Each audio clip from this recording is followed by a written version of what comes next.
నారాయణపేట జిల్లా కేంద్రంలో మధ్యాహ్నం అకాల వర్షం కురవడంతో నారాయణపేట వ్యవసాయ మార్కెట్లో తడిసిన ప్రతి ధాన్యాన్ని కొంటామని రైతులెవరూ ఆధైర్యపడొద్దని రైతులకు భరోసా కల్పించారు నారాయణపేట వ్యవసాయ మార్కెట్ కమిటీ చైర్మన్ సదాశివరెడ్డి. దిశ విలేకరులతో ఆయన మాట్లాడుతూ ఈ సందర్భంగా ఆయన మార్కెట్లో తడిసిన వరి ధాన్యాన్ని పరిశీలిస్తూ రైతులకు ధైర్యాన్ని చెప్పారు.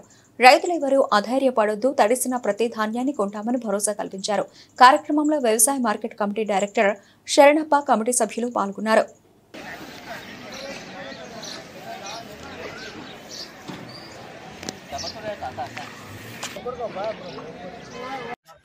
దాదాపు 80 సంచులు ఉన్నాయి.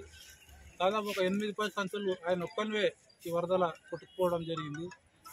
వాళ్ళందరూ ఆరుకాలం కష్టపడి ఈ మార్కెట్కి అమ్ముకోవడానికి తెచ్చిన చివరి క్షణంలో కూడా నోటికి అందకుండా రైతులు ఇబ్బందుల పాలవుతున్నారు. నా పేరు శివారెడ్డి. నేను నారాయణపేట జిల్లా కేంద్రానికి సంబంధించిన మార్కెట్ కమిటీ చైర్మన్. ఈరోజు అనుకోకుండా దాదాపు 3:30-4 గంటల ప్రాంతంలో ఒక్కటేసారి గాలి ఉన్నటువంటి వర్షం ఒక్కటేసారి కురవడం వల్ల ఆటిపత్రులు కప్పిన కానీ గాలికి అన్నీ లేచిపోయి రైతులకు అపారమైన నష్టం జరగడం జరిగింది. అయినా కానీ అందరు వ్యాపారస్తులతో కూడా మాట్లాడినాం మేము.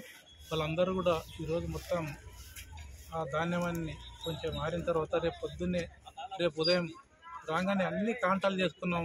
ఈరోజు అయిన టెండర్ ధరలకి రేపు కూడా మేము తూకాలు వేసుకుంటామని చెప్పడం జరిగింది. ఏ రైతులు కూడా అధైర్యపడవద్దు. రైతులు అందరికీ కూడా ఈ ప్రభుత్వం ఎటువంటి నష్టం జరిగినా చూస్తూ కూర్చోదు. వాళ్ళకందరూ కూడా ఆ నష్టాలని భరించడానికి, వాళ్ళ నష్టాలని తీర్చడానికి ప్రభుత్వం ప్రయత్నం చేస్తుంది. మేము మా ఎమ్మెల్యే గారి ద్వారా ప్రభుత్వం దృష్టికి కూడా తీసుకెళ్తాం. ఈరోజు దాదాపు నారాయణపేట జిల్లా కేంద్రానికి సంబంధించిన మార్కెట్ యార్డ్లో దాదాపు ఒక 200-300 బస్తాలు ఈ వర్షానికి కొట్టుకుపోవడం జరిగింది.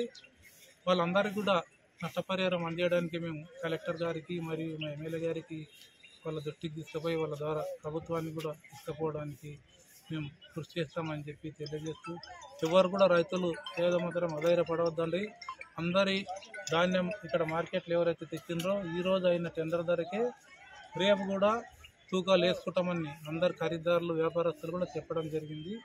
మీరు అందరూ ఎక్కవేవైతే నాణ్యంటావో వాటిని మాత్రం మీరు ఉదయాన్నే వచ్చి ఎండకు కొంచెం ఆరబెడితే అవి కూడా ఆరిపోతే అవి కూడా వాళ్ళు తూకాలు చేసుకుంటారు. ఏమంటే వరదలో పోయిన దాన్ని మాత్రం ఎవరు కూడా ఏం చేయలేము. దాంట్లోని ఇక్కడ ఈ ఉన్న కుప్ప నష్టపోయి కదా